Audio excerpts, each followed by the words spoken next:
This episode is brought to you by Sheath. You can go to sheathunderwear.com and discover the most comfortable underwear ever created. Now, what makes Sheath underwear different? Well, for men, on the inside of the underwear, there is a dual pouch. That means separate compartments for your manhood. Imagine a silky, smooth pouch on the inside that your boys slide right into that keeps you separate from your legs, so there's no more sticking, no more chafing, no more need for readjustment. We all know that little move you have to make to kind of peel the bad boys off of the leg. Well, with Sheath, that is a thing of the past. There are several fabrics to choose from modal to bamboo. My personal favorite is the bamboo. It's a newly launched product that everyone seems to really love. I highly recommend trying the bamboo Sheath underwear if you have not ever given yourself the gift of true comfort. Wearing these underwear truly sets a new precedent for what underwear are, and for most people, I think they end up switching entirely over to Sheath, because when you put on your old underwear after trying these, they just don't cut it anymore. You can try Sheath risk-free. There is a 100% money-back guarantee on your first pair. So go to sheathunderwear.com and use promo code TIMEWHEEL to save 20%. I've been involved with Sheath since its conception. It was founded by my brother, Robert Patton, who is a U.S. military vet, who during the course of his 2 tours to Iraq developed this product out of need. Need is the mother of invention, as he likes to say, and he did a great job bringing this awesome product to the world. Again, that's sheathunderwear.com, promo code TIMEWHEEL. This episode is also brought to you by Ohana Kava Bar. Go to ohanakavabar.com and check out their selection. Ohana means family, and it is spelled O-H-A-N-A, and Kava is spelled K-A-V-A. You can order directly from their website, and they will mail you high-quality kava. If you don't already know, kava is a plant medicine, an herbal supplement, a replacement for alcohol. It is an incredible experience. I have used kava for years now. I love it. It makes you chill, happy, vibey. It is a communal and ceremonial beverage to unwind with at the end of your day. If you haven't given kava a try, I highly recommend it. Again, go to ohanakavabar.com and use promo code TIMEWHEEL to save 10%. Their store offers classic kava, instant kava, kava tinctures, kava capsules, and more, all of which I have tried and all work incredibly well. ohanakavabar.com, promo code TIMEWHEEL.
Greetings, and Accessing archive.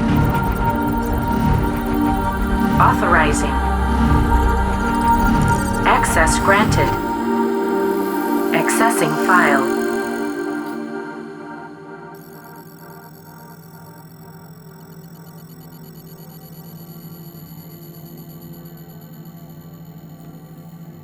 All right, I am here with Jennifer Sodini. How you doing? Good. How are you, Matt? I am doing great. Just want to introduce you a bit. Jennifer is a best-selling author. She's got 2 amazing books out, which I want to get into, as well as the founder of Evolve and Ascend, the host of her own podcast called Radio Amenti, and now in the midst of founding a new company called Hidden Hand Media. Yes. Lots of fun stuff.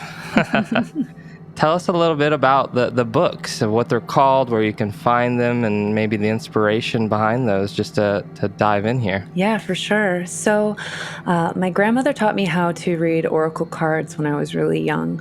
Oracle cards are not to be mistaken with tarot cards. They're 2 really different kind of modalities for diving into the subconscious mind. So oracle cards are really like, I say they're like kind of like the ink blot test of your subconscious. It's like the language of dreams. And you can make an oracle deck on anything. There are oracle decks on anything, from like crystals to unicorns to angels and demons, you know? So Sure. because of my grandmother, I've always had this interest in the ineffable and in the invisible. And in around 2018, I decided that I really wanted to create an oracle deck to not only honor my grandmother, but because within the oracle deck space at that time, there wasn't a lot of work that was speaking to like my particular aesthetics. I'm like, man, I really want to make something cool that talks about this like ancient wisdom in the modern world, but work with an artist that just like knocks it out of the park. Right. So as fate would have it, through synchronicity, I was connected with an artist named Natalie Miller. And when I saw her art, I was like, oh my God, this is it. This is the person. As a 90s kid, and I loved MTV's Liquid Television. And one of my favorite shows on there was Eon Flux. And her art reminded me of like Eon Flux, Peter Chung, Egon Schiele. I was like, oh my God. So she and I connected, and originally the idea was that we were going to self-publish this deck. The concept for the deck was based off of the 42 ideals of Ma'at, which is an Egyptian concept of living with a feather-light heart, because the Egyptians believe in the Hall of Judgment, the weight of your soul is measured by your heart. And if your heart is as light as a feather, the feather of Ma'at, you can pass through to the next realm. Wow. Basically like we wanted to self-publish, but then all these insane synchronicities started happening. And around that time, our pal Corey Allen got his first book deal for Now Is the Way. And I was just like, you know what? I'm going to reach out to Corey, see how he did it. He said, oh, I'd love to introduce you to my literary agent. He introduced me to our literary agent. Within 2 weeks, we had a major publishing deal. Wow. Yeah. Love it. So it's pretty wild. So Amenti's done really well. You know, it's published throughout the United States, but it was picked up by a French publisher also called Trey Daniel.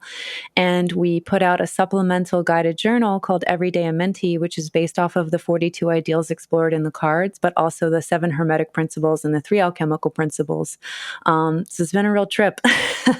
Wow. To say the least. Yes. Yeah. I love it.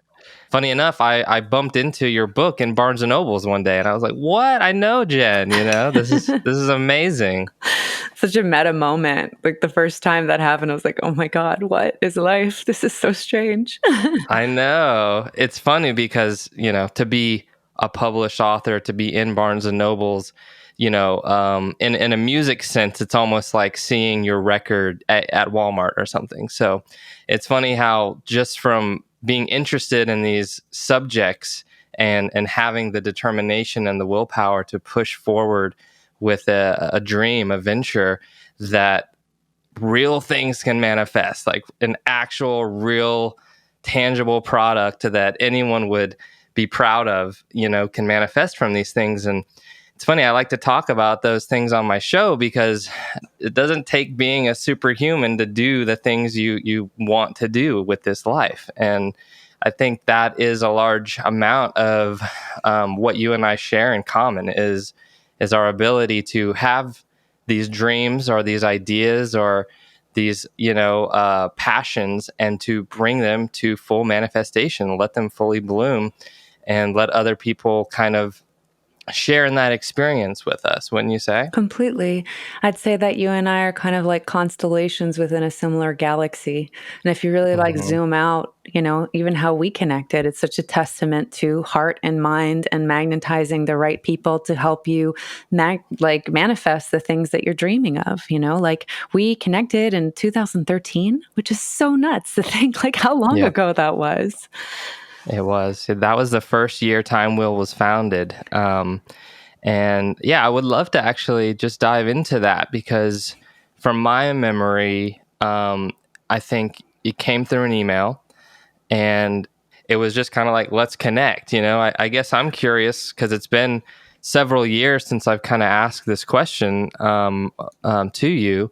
What was it that you kind of saw? Like what was your first kind of memory of discovering Time Wheel and deciding to want to reach out and talk? Yeah. So I have a deep appreciation for beauty and aesthetics and those that can channel complicated ideas and turn them into relatable content through whether it's like music, art, word, logo.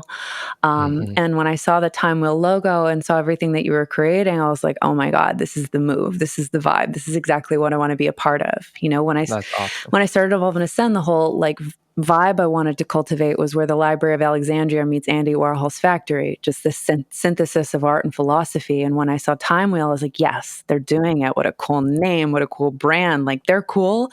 Whatever they're doing, I just want to be part of it. That's awesome. I'm so glad you reached out because, who knows if you hadn't, where we'd both be right now, because I swear, like, you've been such an influential part of this path I've been on. Became such good friends, partners, and just, creative, inspirational buddies that kick ideas back and forth. And I really appreciate it. And for me, it was totally synchronicity as well, because if it wasn't for whatever led me down, the series of events that it took for me to found Time Wheel, I wouldn't have connected with you. And if I didn't connect with you, I don't think I would have connected with a ton of people that we've worked with in this awesome, beautiful, creative space now. So Wasn't it funny, like the whole thing, like how creator creates creation, creation creates creator, like this weird loop of thought informing reality, reality informing thought. And when you think of even the name of your brand, Time Wheel, and like how this like wheel of time has turned and connected us all to each other, it's pretty trippy. 100%. It is. I love that. I love that. And it really just kind of speaks to this idea known as the law of attraction, Mhm. which I know The Secret has it's kind of short-sightedness, but it also, if you're able to humbly use the methods that they teach in the film The Secret, which that's what I had saw. I didn't read the book. I saw the film when I was probably 17 or something, which if I hadn't saw that, who knows where I would be now as well. It's just like all of these things lined up to the perfect thing to unfold.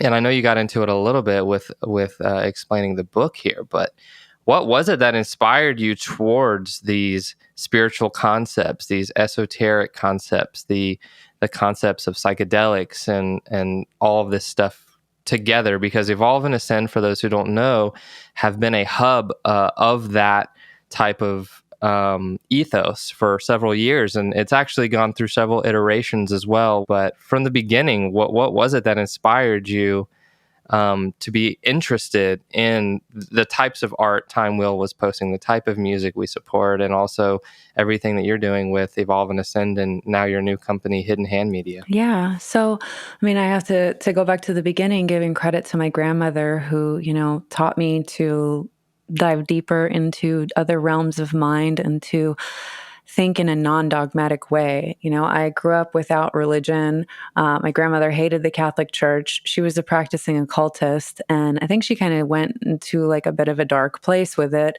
Her mother was in the female Freemasons, which are called the Order of the Eastern Star.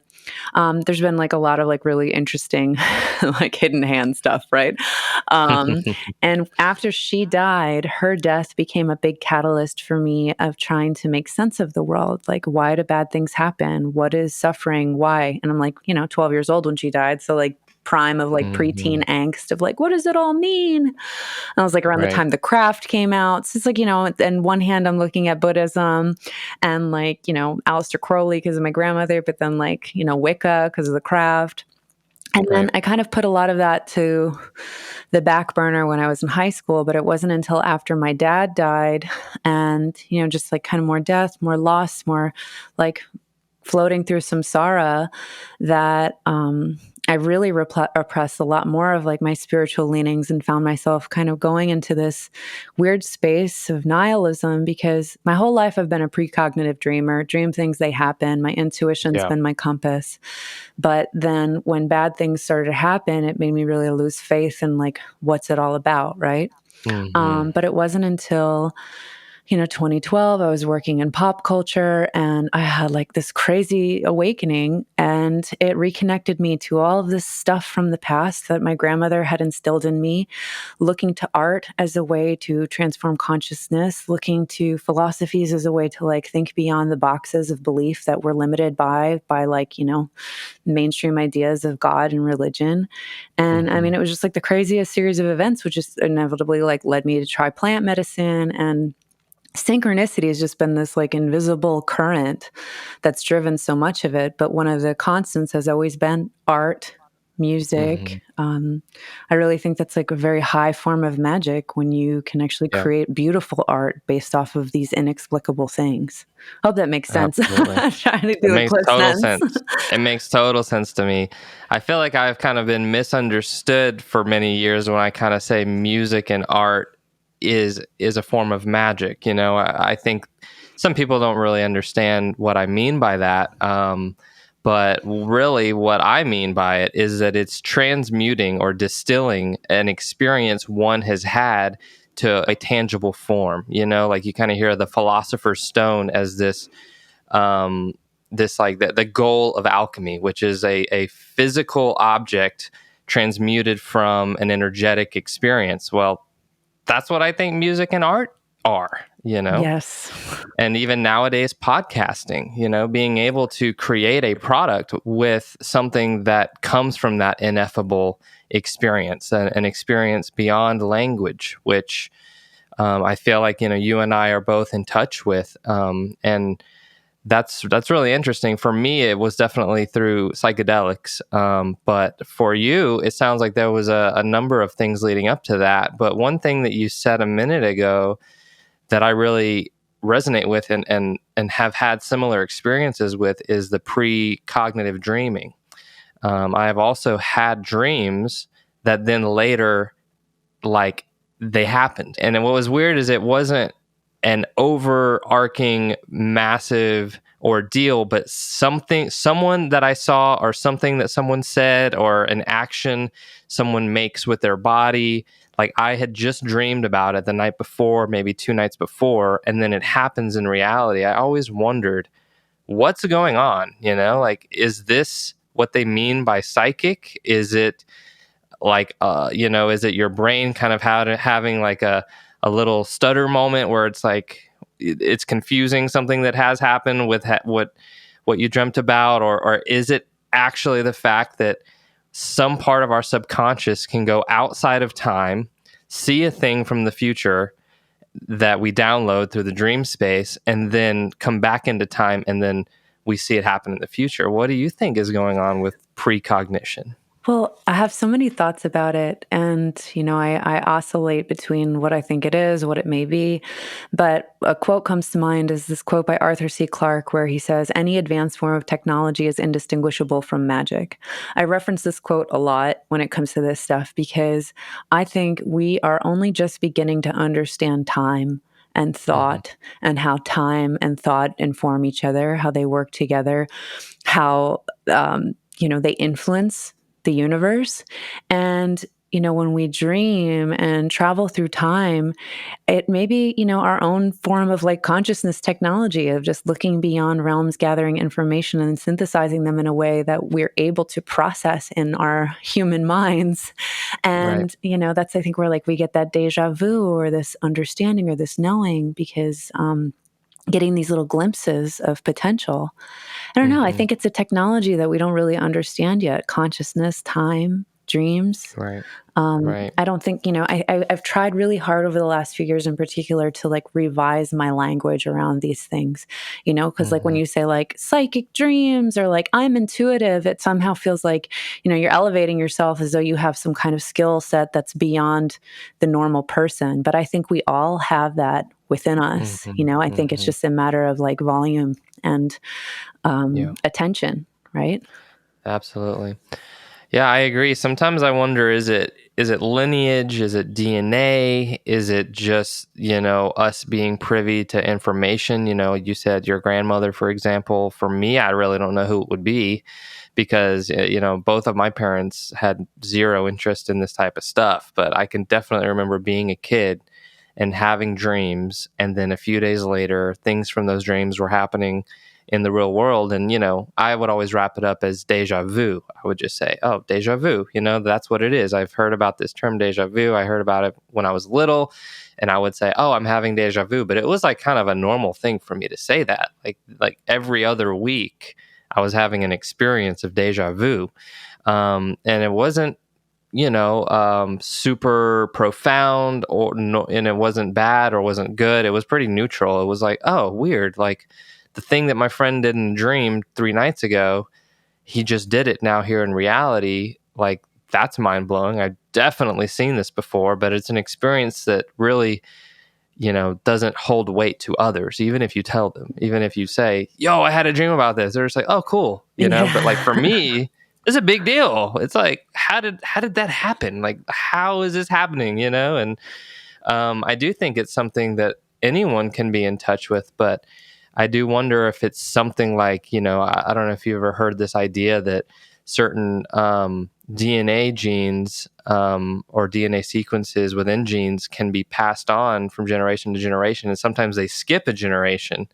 So it's kind of like, did our great grandpa or great grandma or someone along those lines have, these type of abilities of these precognitive dreams or these types of things, and that is why it is expressed more fully through us and our DNA, because for me at least, it wasn't my parents. And you said your grandma, so maybe it did skip a generation. I don't know. Yeah, perhaps, because my mom and dad are definitely, neither of them are spiritual in any way, shape, or form.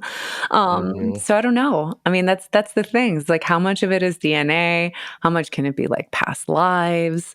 There's just like so many things where it's like you try to reconcile with it, or like you try to explain this to somebody that maybe this isn't part of like their reality, or like, I can really relate to what you had mentioned about like, even the weird precognitive stuff, like where you're just like, oh my God, I dreamt that he moved his arm this way and he just moved his arm that way. Like, I have ones all the time that are not remarkable, that are like, I used this example once. I had this dream about somebody talking to me about a baboon skull. And I'm like, what a fucking weird dream, talking about a baboon skull. And then that next day I was at a party and this guy started talking about a baboon skull. And I'm like, are you kidding me? Are you kidding me? And then, like I always think it's important, like for me, I like telling, Richie's always like my good barometer for sharing my dreams with, because when synchronicities happen, he's always like, oh, that's a 10, or no, that's just a 5, like, or like a 3. Right. But it's important to have somebody that can keep you tethered, but can also verify when things are pretty weird. Yes. Yeah, absolutely. Yeah, I really find that those friendships are just super sacred, when you can have that dialogue with people who understand how kind of pivotal that these moments can be, because really it can point you in a direction, down a path of creativity, down a path of following your dreams if you listen to these things well. But if you only have people around you that kind of shrug them off, that they're not realizing what potential is there within trying to realize these moments as something deeper.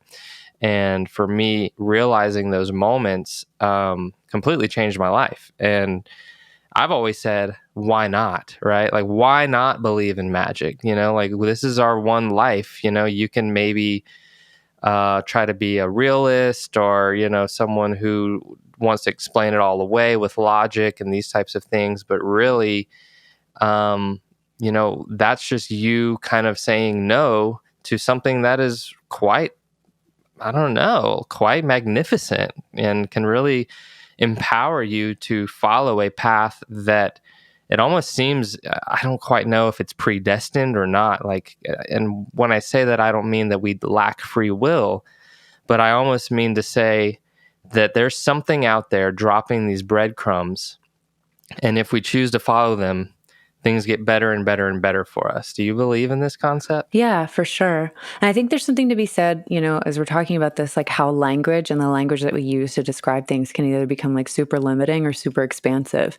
And like, I think, Mm-hmm. the ideas of like what magic is, whether they're limited by like social commentary or ideas that we paint over them. If you look at magic with a C, which is the art of illusion, or if you look Mm-hmm. at magic with a CK, which is basically the art of bringing your will into reality, right? Like if you just kind of take away those words and just say, oh, okay, yeah, I would like to live a life where what I will becomes reality. That's empowering. That's actually becoming like the commander of your destiny. And it's not necessarily like, that you have to paint it with a metaphysical veneer, but there's something Mm-hmm. really empowering about that. But I also do believe that there's breadcrumbs, there are those synchronicity signs, there are those deja vus, there are those like ripples in Mm-hmm. reality that serve as confirmation that like, oh yeah, the thing I'm following, the thing I'm willing into my reality, this is actually like getting warmer to, I don't know if I want to say like destiny or fate, but it's getting warmer to an outcome that maybe serves the bigger picture of the world to come. I Yeah, don't know. right. Without being so grandiose, but Absolutely. I agree. And by following those things, not only is it helping your life, but with the content that, you and I have published with Evolve and Ascend and Time Wheel, we're helping others too. This isn't just like a selfish thing. It's like, oh, I'm following this only for me. It's like, I feel like we both have felt this kind of ability to share what's coming up and see how it resonates with others. And it turns out it really resonates with others. You know what I yeah. mean? Yeah. And to have been on like the fringe, on the edge before everything became like super, super mainstream, like in 2013, it was still kind of like just beginning, right? Like those Mhm. roots from the seed were just starting to take hold. And we think about like, holy shit, like we've reached millions of people with stuff that we've created and shared. Like what kind of Right, ripple in reality does that cause? right. It's really incredible. I know it's kind of crazy, honestly, because it's really heady sometimes in psychedelic states when I have actually pondered how many people have seen a thing that I had a direct hand in, and it's like in the hundreds of millions, if not. A billion. Have we reached a billion? That's a seventh of the planet. Yeah.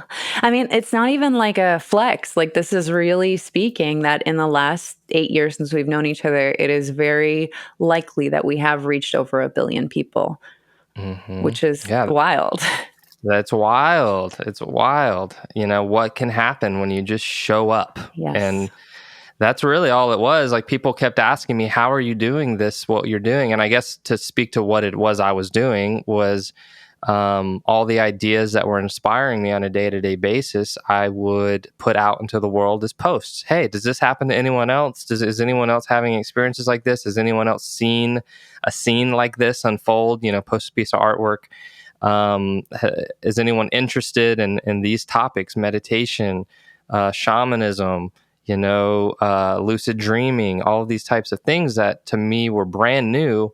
And I was loving just going down this rabbit hole of discovering what they are and then sharing the content I was learning from. It wasn't me saying, hey, look, I know it all. It was like, look what I learned from. Hmm. And then through sharing what I'm ingesting and learning from, more people are like, this changed my life. Thank you so much for sharing this. And the numbers go up, the views go up, the page lands go up, and it's just like a snowball effect. And of course that creates a feedback loop where you're like, oh, this is working, this is doing something, people are enjoying this, so let me do this more. And then, we both, I think, have been very similar in our path of doing that. Would you agree? Yeah, for sure. And I think there's something too, which is so interesting because, even when I started Evolve and Ascend, I was so broke. I didn't know what I was going to do for money. And it was such a interesting paradox to be surfing through where it's like, man, when it comes to social impact, I'm a millionaire, but this month Mm-hmm. I'm struggling to pay my cell phone bill. Right, So right. it was like a really humbling and beautiful thing to ride through to, get to Mm-hmm. where I am now in business and just in life is to just know, like, if you're doing something from your heart, the value isn't necessarily in dollar signs, but it's in actually like impact and reach and community, and everything else will follow. Like, I'm not a millionaire by any means, but I'm living a really beautiful life. And I credit time that I spent just doing to do with no expectation of like monetary gain, just like because I felt like I had no other choice but to do it. That was really, really Mm-hmm. powerful. Absolutely. 100%. I agree. And I have heard these stories of some of the richest people in the world being, sad and miserable and lonely and these types of things. So when I hear that and really feel into that, it makes me think, hey, money isn't the goal. Fulfillment is the goal. Do you feel good? Are you having good friendships? Are you doing things that make you excited? That's the biggest thing. And it's funny because sometimes things that get you excited also kind of bring you stress, because as we sign up for these bigger and bigger kind of ventures, it's like, oh, there's a lot riding on this thing. Are we meeting the deadlines? Like, we're so excited and so passionate about these things, but then they also have a lot of weight to them. So I guess the goal is not, money. Of course we need to live, we need to pay our rent, our phone bill, and these types of things, but to be able to live a full life where we're having fun, having moments of, just being in the now, and not kind of hoping that we had this, that, or the other thing. Because, I mean, for me, one, your mind doesn't just stop and say, okay, we're good now. The mind always says, what's next? Yes. Like, how are you going to do it bigger, better the next time? And that's funny. It's a humbling thing to actually achieve the things you seek out to achieve, and then realize, oh, like, it doesn't just end. No. You're not just content for your whole life now. You know what I mean? Because there's so many goals I had. Whether it be from being a teenager and really loving these certain type of import Japanese cars, thinking, if only I had this car, my whole life will be complete. That's my naive teenager self thinking. And then, of course, I get the car, right? And I'm like, cool. Well, oh, there's another car. Oh, let me get that one. And then it's like, you get that, and it's like, oh, well, I'm still not satisfied.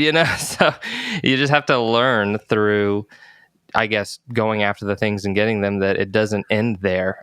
So to enjoy the ride, it's kind of like that parable where it's like, it's not about the destination, it's about the journey. Exactly. And these are things that you can only really learn through direct experience.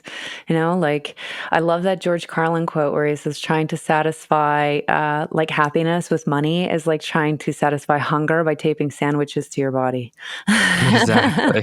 But it's like, when you're just starting out and like you're younger and naive and just like, oh man, like I want this. Like, the most miserable I was in my life is like when I was like getting Louis Vuitton bags and like, Mhm. had the big condo, and, I didn't ever have to worry about money, but I was really unhappy.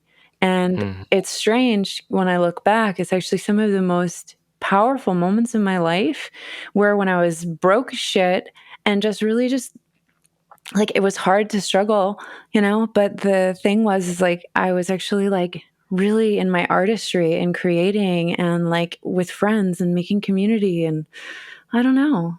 It's Mhm. interesting how how life works in that way. Right.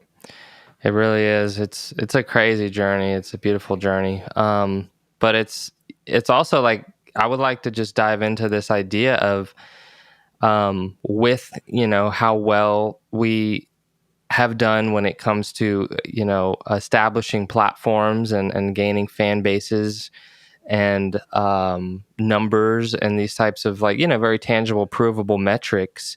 What is it though that you look forward to each day and the moments that you find to be, your happy place? Honestly, it's like real human connection. I Mm-hmm. think, when we all felt it so deeply when it was like prime quarantine time, right? And we couldn't be around other people and we were forced into isolation. And that was Mm-hmm. really hard. And emerging from the other side of that, when I look back to everything that's felt meaningful to me, it's been moments of feeling deeply connected with other human beings. Like, um, Whitma taught me so many great lessons, even Mm-hmm. through the hardship and difficulties. But one of the greatest things that came from it was just the power of what it feels like when you're in a room with a bunch of people you care about and just laughing and talking life and being together.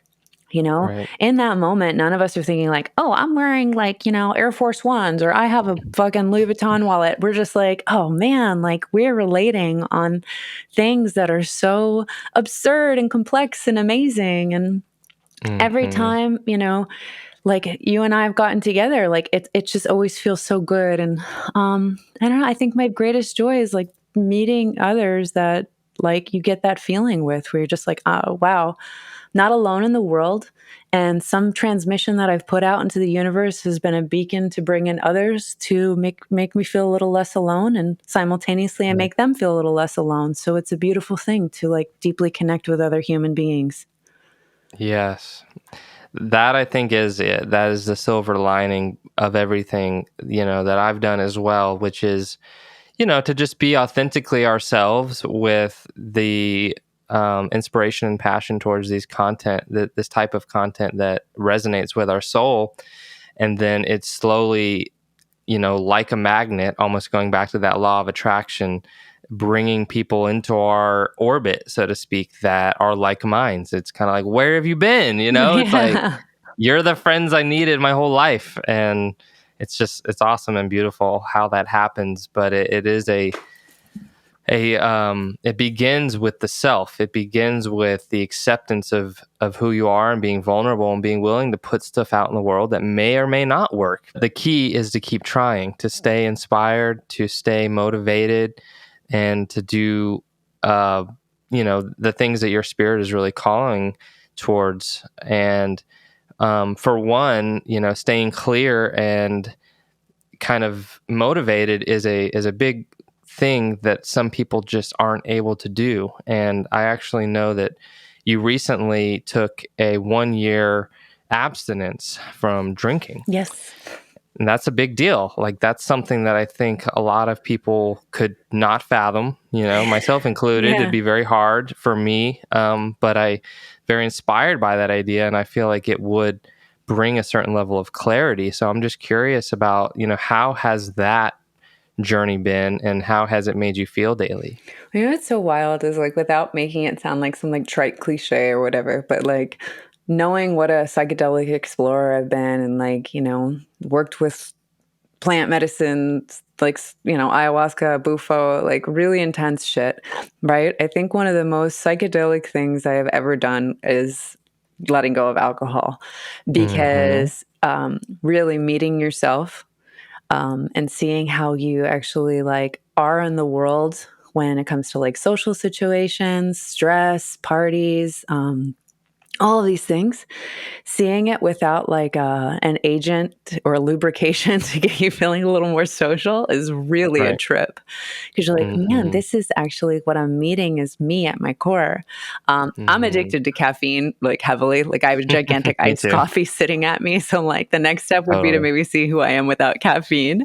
But Right. the clarity from it is amazing. And I really struggle with like saying like I'm sober because like I don't think I can claim that word because I talked about this on an Instagram live I did recently, where it's like it's hard Mm-hmm. because it's the word that you defer to when you talk about the fact that like, okay, now I no longer drink. But I also believe in Right. cognitive liberty and I believe in like recreational use of psychedelics under the correct circumstances and also Mm-hmm. medicinal use. So it's an interesting thing. But for me, like Alcohol, looking at the alchemical metaphor, it being the substance which extracts the spirit from material, removing that from my diet, if you will, has helped Mm-hmm. me get a deeper connection to my spirit, Right. without it being um, diluted by anything else. Mm-hmm. Mm-hmm. Yeah, I recall something that you posted at the very beginning of this journey, which, has kind of stayed in the back of my mind here, but it was kind of about what alcohol itself means in its sense of the origin word of it. And isn't it something about a ghoul or something? Yes. And unfortunately, like I've recently found that that article was debunked. So I would be remiss to say, like, okay, that's exactly what it means. But there was an article Okay. going around that I loved, and I still like, even if it's bullshit, like if you look at it as a Mm-hmm. metaphor, they believe Sure. that the etymology of alcohol was an Arabic word al ghul, which means body eating spirit. Right. Take that with a grain of salt. They say that that's not necessarily what it means, but I've revised that commentary too. Actually, in alchemy, alcohol is the thing used to extract the soul from a substance, the spirit of a Sure. substance. So Sure. there is something to be said about that. And, Right. alcohol can bring out the best in us. It can bring out the worst in us, like I have a lot of great memories with alcohol. Before like 2020, like I barely drank, like I drank like on weekends, but it was just Mm-hmm. all of what happened with like COVID and being stressed and like being at my mom's house at that point. I was like Yeah. drinking every night to just fall asleep. And I was just like, I don't want to be asleep for my life. I need Right. to rewrite this story and not fall into similar habits that my family has done. And it's like, I turned 36 in April. I turned 35 on Zoom on isolation tank.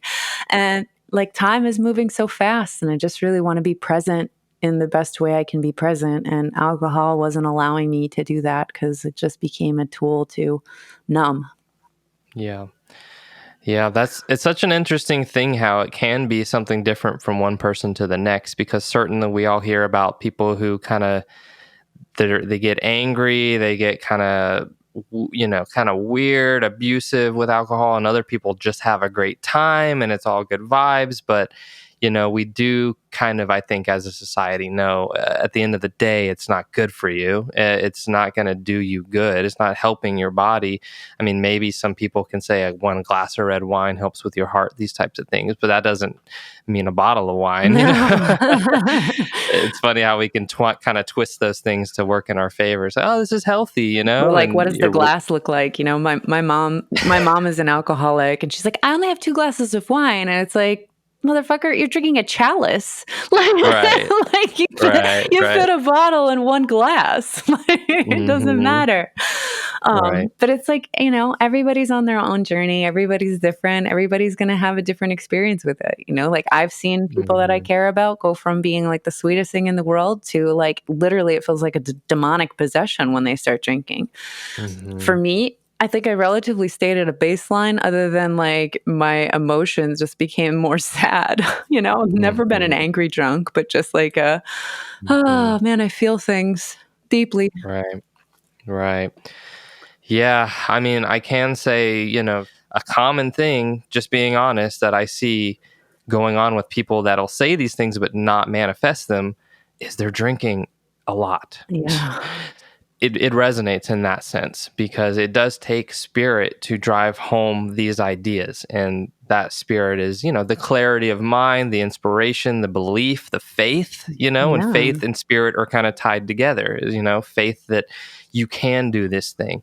Alcohol perhaps makes you feel content with not doing it. Oh, well, why would I do that when I feel great with a bottle of wine? And honestly, I really resonated with that as well with Tim Ferriss and the 4 Hour Work Week, which he says, happiness can be bought with a bottle of wine. Yeah. And it's kind of true, So in other words, to create a longer type of happiness, a happiness that can fulfill you for years to come, you have to have this hard work ethic, this ability to drive home the things you set out to do. And yeah, that doesn't mean be perfect and do every single thing and be a workaholic. I'm not trying to say that. I am trying to say, though, that it takes a certain clarity of mind that alcohol can definitely detract from, to be able to do these things that, we know we want to do. Completely. Everyone has goals. I don't think anyone's devoid of goals. I think and if they are, it's just because they're not in touch with that clarity of mind or that maybe spiritual inspiration, that type of thing. Completely. And I think what it does is it like can oftentimes create a vicious cycle, right? Where it's like you're stressed during the day because maybe you're not working on something that makes you feel meaning or purpose. And then as soon as the day ends, you want to like wind down. So you have a glass of wine. So one glass turns into two, turns into three, then you pass out. Then you wake up, you're doing this thing that feels meaningless again. You don't really feel that good because of the sugar and alcohol, whatever. And it just becomes this ongoing thing. This isn't for everybody. I'm just using this as an example for things I've observed, right? So, this friend of mine, he actually had this really brilliant philosophical reflection that the way you begin your day is a fractal for how you live your life. So if you're beginning your day feeling like shit and like just groggy and not clear, then like that ripples through, it carries through the rest of your life. It really does. I agree. So let's talk about that. Let's talk about beginning our days, So for me, again, like you mentioned, caffeine, big part of my life. Yeah. Funny enough, I just heard a clip from Joe Rogan and Michael Pollan yesterday where he took 3 months off of caffeine. Wow. And then he had 1 cup of coffee, and he said it was a psychedelic experience. Because he went home and he like went through all his email and he cleaned out his sweaters from his closet and he did all this stuff that like he normally wouldn't do because he was like amped to the roof. That's funny because, for us, I think it's kind of just like a normal kind of like elevation we're used to, which is this like kind of let's be productive type vibe. But as far as my day, I wake up, do the restroom thing. I get in my car and drive, get some coffee, drinking it on the way back. And I sit down to my desk and I kind of, I'm in a very privileged position where I can decide what I want to work on. Hey, I have this, I have that, I have another thing. They're all exciting. They're all fun. None of it feels like I'm dredging through it. None of it feels, like, oh no, I have to do this now. It's all like, oh, these are all great things. So, I mean, as far as like a pattern goes, I think that how you start your day and whatever ritual, whether it just be getting up, getting your coffee, sitting down at the computer and deciding to do something that inspires you, could be something that other people maybe don't, think about. It could be that easy. But for you, how does your mornings go and how do you get into your creative flow? It's a very similar process. It's taken a while for me to get back into a better sleeping habit. After I moved to LA and just had some kind of like trauma happen, it was very hard for me to sleep. So I would just like have bad insomnia all night and then wake up just, even though I'm not drinking alcohol or anything, just waking up not feeling great. So I finally kind of like tried really hard to get into better sleeping habits so that I can wake up. And then when I wake up, I go grab my coffee, have my iced coffee and start my day. I'm in LA right now, but I've been splitting time between LA and Mexico. And so when I'm in LA, I go to like my favorite coffee place, which is like right around the corner. But when I'm in Mexico, my, husband, which is like very interesting to say, makes me coffee in the morning. But coffee is integral for like kind of getting the fire kindled. And then it's just diving into work and seeing what flows. The thing about creativity is that it's really fickle for me sometimes, where it's like, sometimes it's like, oh man, I just have to write today. Other times it's like, I need to draw or, but I'm so lucky, and privilege is the right word, that I'm in a career path where I can channel all of those things into the work I'm doing. And it's very rare that I actually really feel stressed from work, which is such a gift, because that I never thought I'd be in a position where I could say that.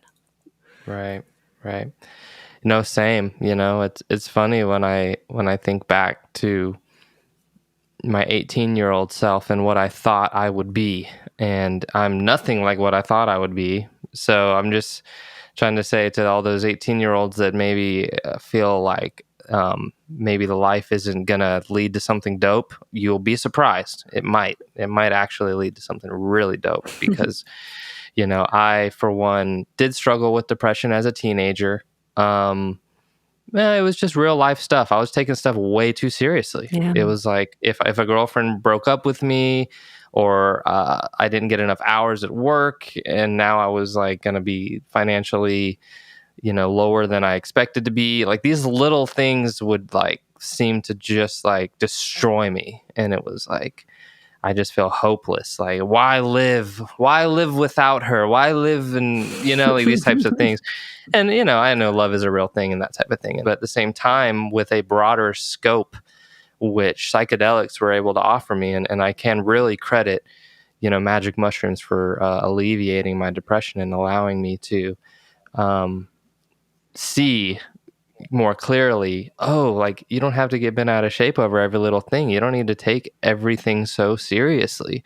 That I was able to step into this creative path that has led to amazing, beautiful places, and working with amazing, beautiful people like yourself. And it's just been so great, to be able to do this. And, there is definitely privilege attached, but there is also a lot of hard work behind us waking up today and yesterday and deciding to do what we want to do, because we all had to kind of grind to get here. But I do feel very fortunate that the grind we did was enjoyable. Totally. Completely. And I'm so glad that you actually like touched upon that. I don't think I've ever really like openly talked about like 18-year-old me.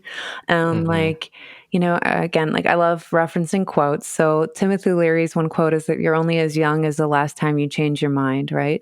And I think Right. a thought trap can be that like, oh man, I've wasted time, or how do I even begin? Now here I am, or, whatever. Like, we can get into these thought traps of like our age and when we start and whatever. And like, for a long time, was really hard on myself because out of high school, I wound up just like going to community college kind of briefly because of family stuff and my mom. And I really wanted to go to art college and move to LA, but my mom gave me a lot of guilt about leaving.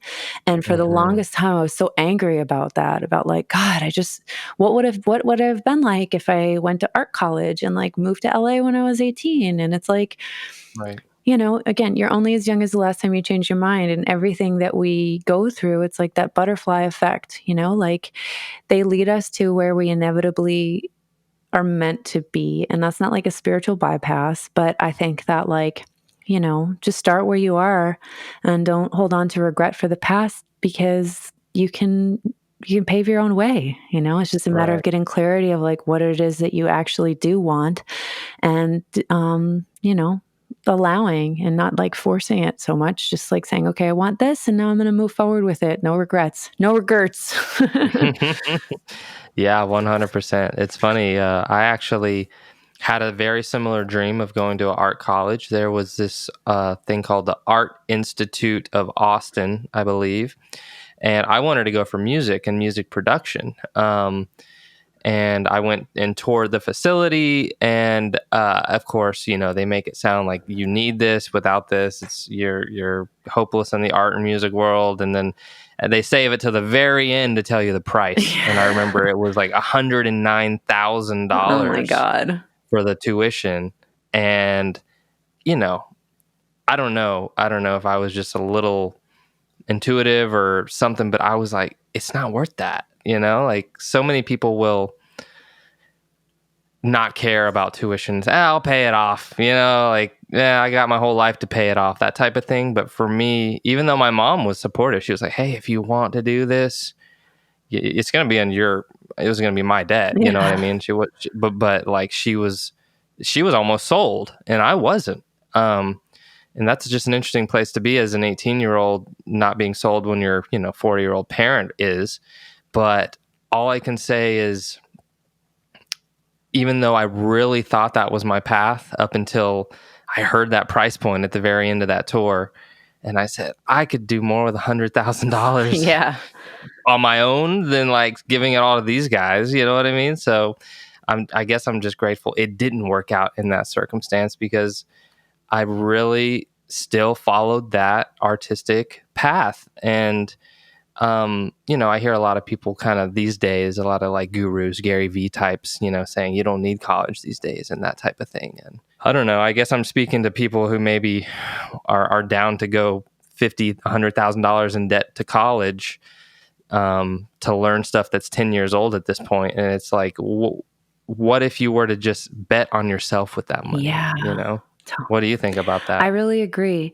I think, the older I've gotten, I really, really relate to that way of thinking. Unless you're going into a specialized field where you want to be a doctor or a lawyer or a scientist, where it's like you need that kind of like advanced level of academia.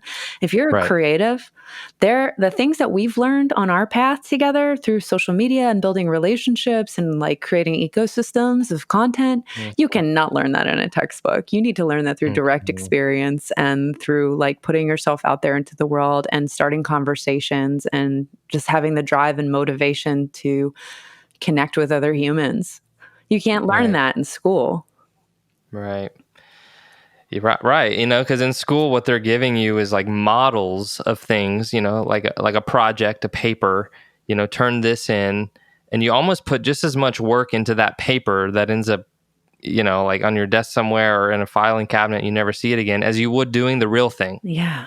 You know what I mean? It's like, instead of like fake producing an event, you know what I mean, and turning it in as a research assignment, just produce an event. Yeah, exactly. You know what I mean? Or just say like, I want to do this. Like, it's funny because I just hired somebody to write a new bio for me, which is like a funny thing to do. But I was like, I need to just like have a real solid bio. And I'm writing out like a lot of my life stuff. And I'm like, damn, so many of my things are just kind of like fell into by like making relationships with people. Like I remember like a friend of mine sells advertising for radio, and she invited me to be a calendar girl for this country rock station.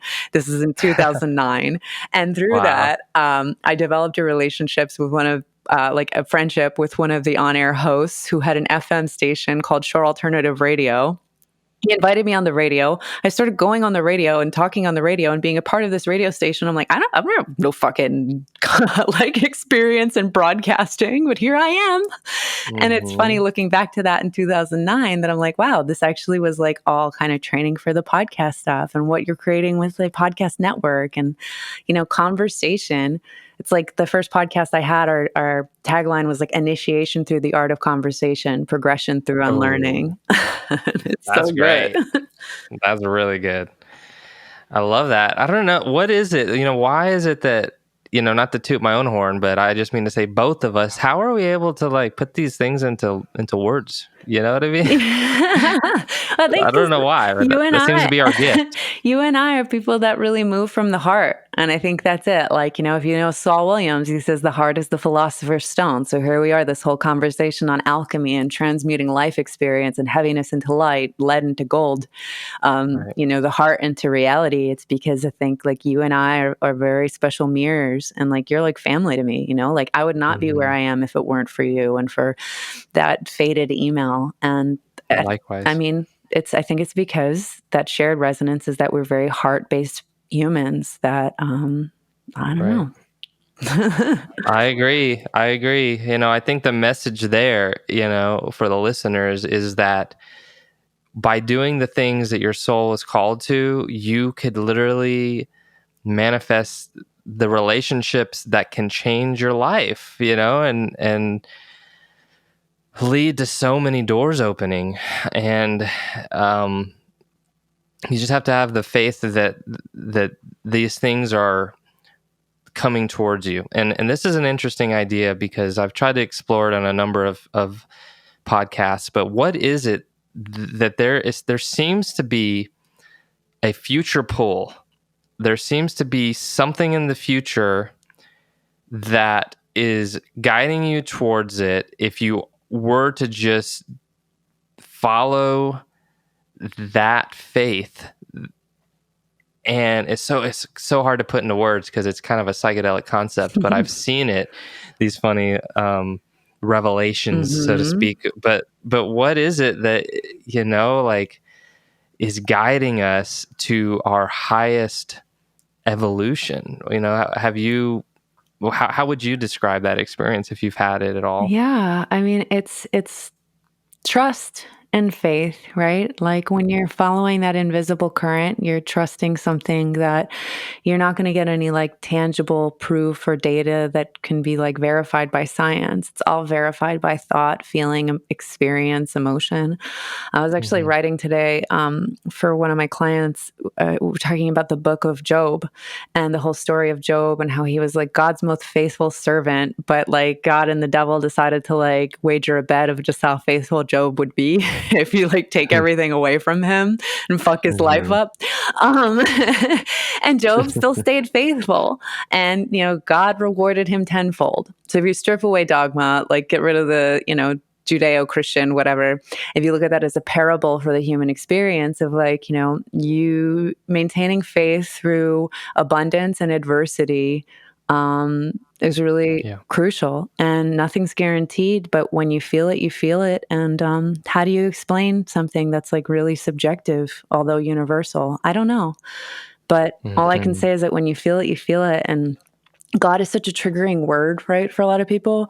But I do have Hmm. faith in the invisible current and the hidden hand that's guiding us all. Whatever that tapestry that's being woven, I do believe there's a weaver.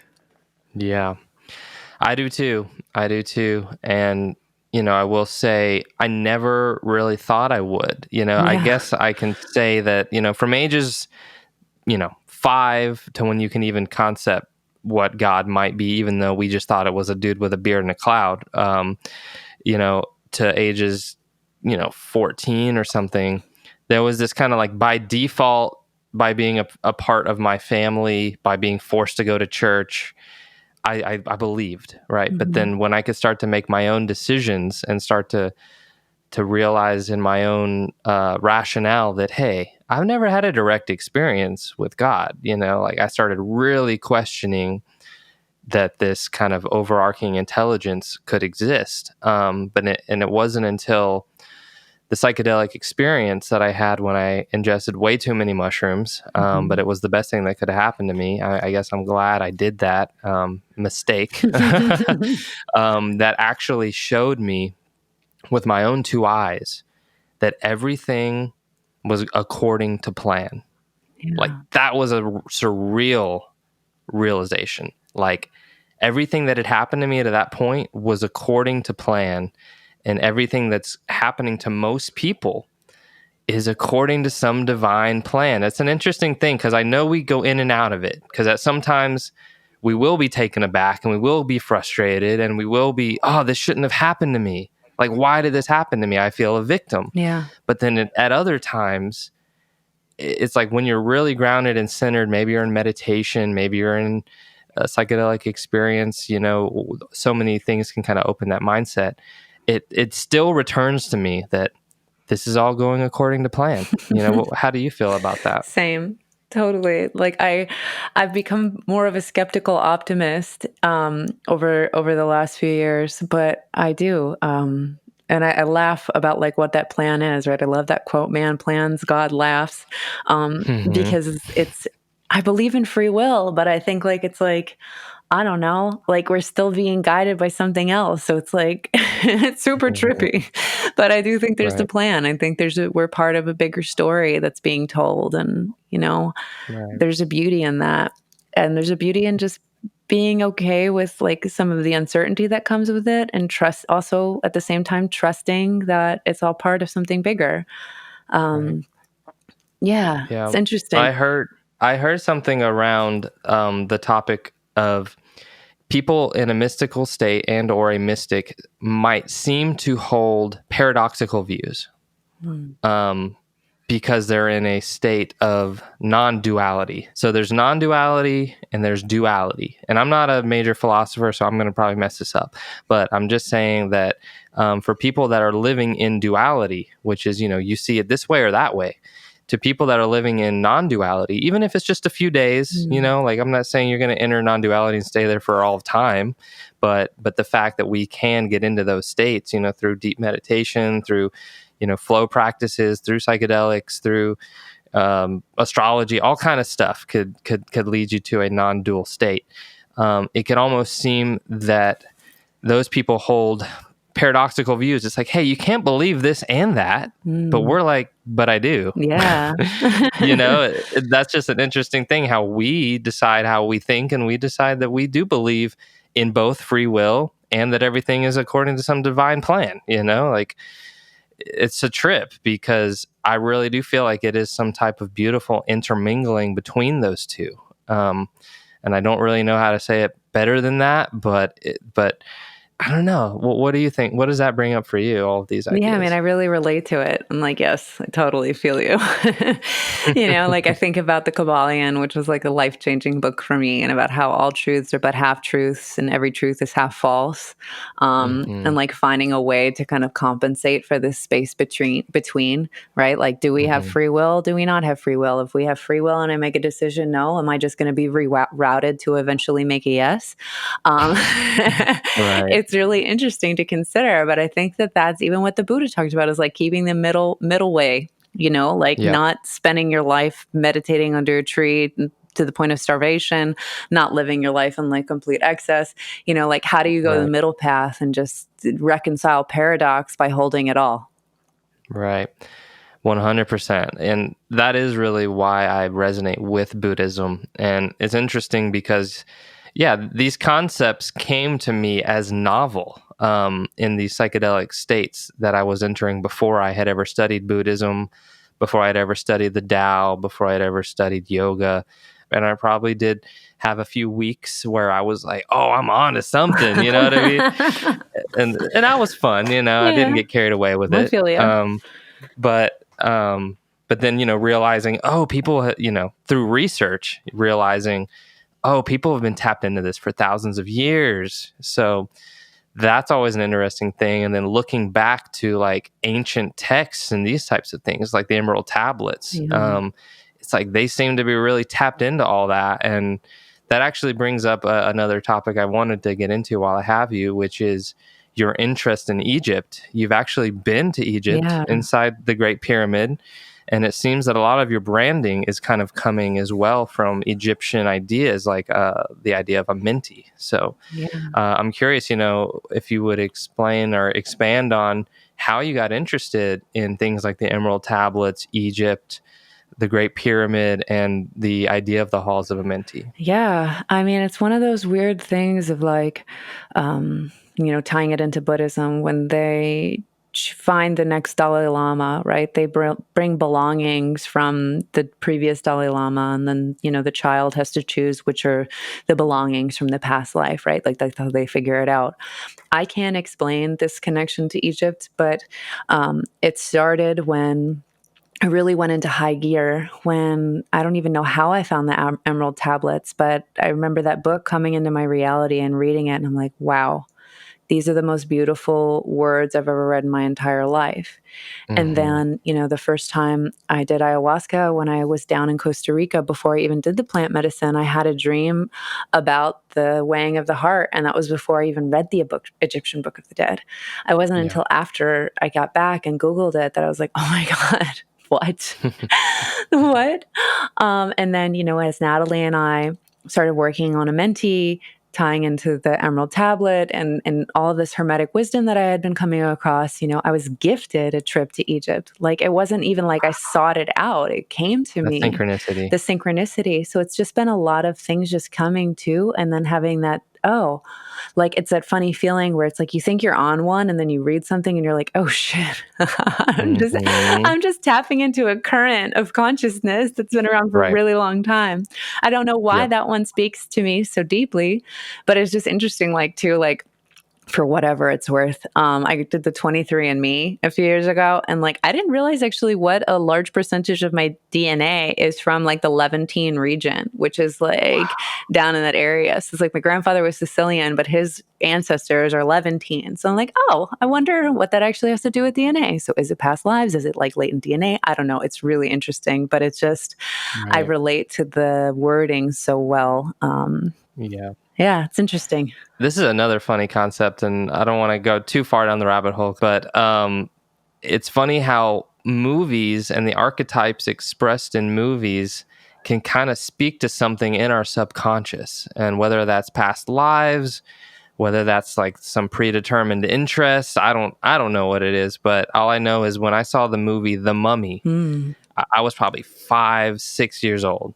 It instantly became my favorite movie, and it's full of Egypt. Wow. But it was just such an interesting thing how how my interest in Egypt, much later, really kind of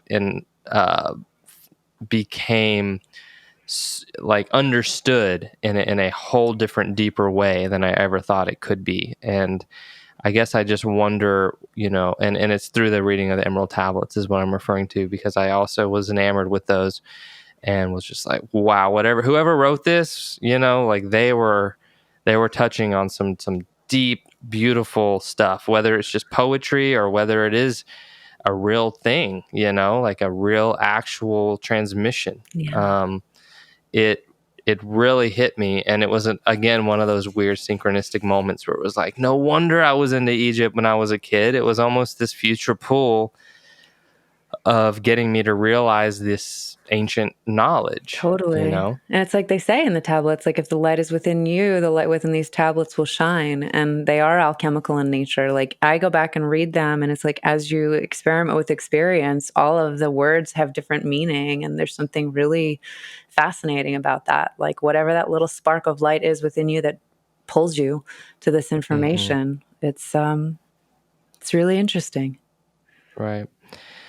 Yeah. So I guess, the message there is, listen to these whispers inside that are kind of pointing us in directions of interest, and try to fully explore those things. If something is kind of coming up in your life repeatedly over and over again, whether it be a place or a thing to do or an activity, I don't know. I just feel like listen to those, and you will be surprised by accepting the call, what can manifest. I agree. Yeah. Beautiful. Well, thank you so much. I do just want to talk briefly about what you've got on the horizon as well. We could touch on this event that we're doing this weekend. Yeah. So on the horizon, my illustrator partner and a mentee and I are solidifying our final plans for actually our next Oracle deck. So I can't really say much more about it, but 2022, there is going to be something new, and I can't wait to share more. Amazing. I'm really going to be shifting a lot of my focus away, actually, from Evolve and Ascend and into my new company, Hidden Hand Media, which I'm really excited about. And yeah, just really tending to the podcast, Radio Mentee, and nurturing what we're all building with Time Wheel Podcast Network. And I just can't wait to see you this weekend and celebrate. Absolutely. Yeah. Thank you. Yeah, I don't think I've mentioned it on a podcast yet, but so currently we are in the development stages of what is called the Time Wheel Podcast Network. We are launching our official kind of fundraising party this Saturday, and it's going to be a lot of fun. It's going to be in Austin. We're calling it the Mind Jam and Ecstatic Dance. It's going to be with my beautiful friends from Church of the Sacred Womb, which is a plant medicine church based in Austin who work with the legal medicines, cacao, hape, these types of things. And they just have a beautiful space, and they're able to, host these gatherings with a sacred context around respect for plant medicines and the experiences therein. So this Saturday in Austin, we are celebrating. It'll be me, Jennifer, Michael Phillip from Third Eye Drops, Mike Brancatelli from Mycadelic, who I was introduced to by you, Jen, and my brother Robert, who's the founder of Sheath. He's got his own show as well. And then the beautiful people of Church of the Sacred Womb will be doing a panel as well. So it'll be a lot of fun. And then we're going to celebrate with some ecstatic dance. And then we have an Airbnb to just go hang out and vibe out. So I'm really looking forward to it, guys. So you can learn more about that at timewheel.net, or even go to twpn.net and you can see what we're up to. I really look forward to staying in the loop with you, Jen. And thank you so much for everything you're doing. It's absolutely an honor to be collaborating with you. Oh, thank you, Matt. You're the best. You're the best. Much love. Have a good day.